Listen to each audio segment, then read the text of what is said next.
Hi, I'm Spiro from Autotech Engineering. Today we've got a 2000 VF Holden Maloo HSV. This particular engine is a naturally aspirated 6.2 litre. The car has already had a cold air intake and been tuned by another workshop. The customer was relatively happy with the job. He just said, I want a bit more. So basically the power figure that it's had in standard form as it's come in with the exhaust and the air intake is 276.7 kilowatts. So that's pretty good. That's about where they end up with a air intake, a tune and a full exhaust system. So basically what we're going to do now is we're going to take it off the dyno, put it on the hoist and get one of the guys to install one of our camshafts into it. Once we put the cam in, we'll retune it and see what sort of power figures we can get.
Okay, so there we have it. We've just completed the custom tuning after the camshaft installation.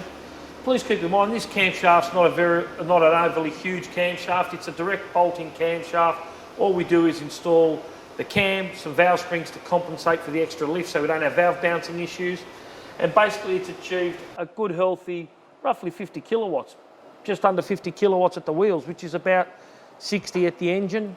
And basically it's gone from 276 to 322.8 kilowatts at the wheels. Now, not only has it had a good increase in power, as you can see from before and after, it's had it right across the rev range, but it's also got a healthy improvement in torque. So this car now is gone from roughly 580 Newton meters of torque up to about 600 Newton meters of torque. If you have a HSV, an SS Commodore, all shapes, all models, if you want it modified, cammed, supercharged, or just exhaust and tuned, just give us a ring here at Autotech Engineering or look us up on our website, our Facebook page, and just see what we can do for you.